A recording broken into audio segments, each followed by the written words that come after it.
Hi guys, Sam here, and welcome to the timeline of Phoenix Suns channel. Now I've heard you loud and clear about how you're tired of stopgap options, so today we're breaking down a guy who made history last season. In fact, he became just the 8th player in NBA history to join the 50-40-90 club alongside Suns legend Steve Nash. His name is Malcolm Brogdon. Let's break it down. Even though Brogdon is positioned for a massive pay raise this summer, the first thing to keep in mind is that we're analyzing a guy who was the 4th option on Milwaukee's offense. As a result, he operated pretty much how you'd expect as a spot-up shooter and tertiary ball handler behind Giannis and Eric Bledsoe. Brogdon finished in the 95th percentile on spot-up efficiency and knocked down 48% of his catch-and-shoot threes and 50% of his corner threes. He'd have huge immediate impact as a floor spacer next to Booker, and in a more prominent offensive role, maybe we'd start to see him hoist up several additional threes per game. What's encouraging beyond the amazing shooting is that Brogdon has made a lot of progress as a guy who can penetrate in addition to shoot.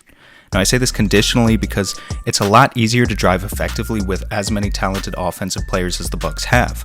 But Brogdon continues to increase both the volume and efficiency of his drives each season, and this season he shot 53.3% on those plays. That's a higher percentage than both James Harden and Devin Booker, and is exactly the same percentage as LeBron James. He finished 64% of his attempts at the rim, making him one of the best guards we've looked at in that aspect as well. The reason for this improvement is twofold. For one, Brogdon has developed his ball handling enough to give him a little more shake to his dribble, allowing him to create space against bigger guys as he does in this clip against Pascal Siakam. But he's also just really strong for a point guard. Not many guys can take it into the body of Kyle Lowry and bully him on their way to the rim like Brogdon does in this clip. One weakness here is that Brogdon has a low free throw rate for a guard, attempting just 3 free throws per 36 minutes. However, a certain point guard out in Brooklyn that we've yet to cover has an even worse free throw rate, so maybe don't pay too much attention to that. Brogdon's ball handling has improved, but I would say that his playmaking is still not really what you'd expect from a lead guard. He likes to push in transition, which is nice, but he's a little slow and mechanical looking out of the pick and roll, and he relies too heavily on these predictable one-handed passes that can be easy to pick off. His assist-to-turnover ratio of 2.2 is still perfectly fine, so I wouldn't worry too much about this, but Brogdon is definitely not a guy who would be comfortable with the ball in his hands a majority of the time. Make no mistake, a backcourt with Brogdon and Booker is going to have Brogdon spotting up with Booker as the main source of penetration. Now on the other side of things, Brogdon is no shutdown defender, but he's incredibly smart and adaptive if you know how to use him the right way. The biggest turnaround for the Bucks this season that made them a contender was going from 19th in defensive rating to 1st in the NBA after switching out Jason Kidd for Mike Budenholzer. The defensive strategy this season was to protect the rim at all costs, choosing to allow typically inefficient mid-range jumpers and even some threes as long as those threes were taken by bigs and not sharpshooting guards.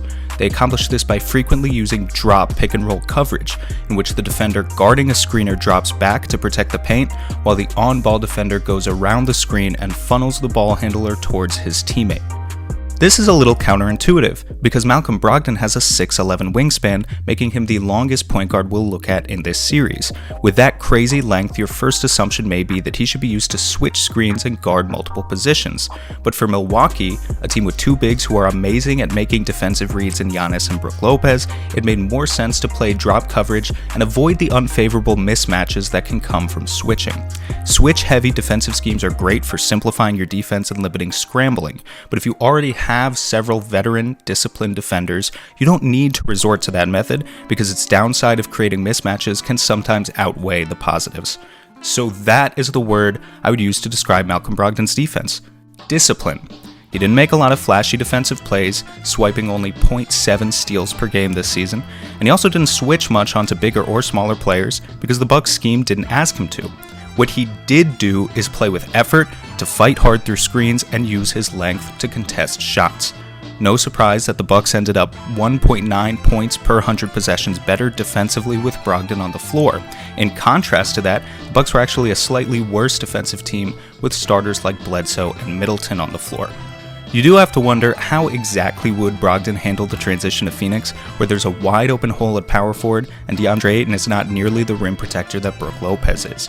We might see a lot less drop coverage and a lot more switching, forcing Brogdon into more unfavorable matchups where he has to rely on his natural measurables.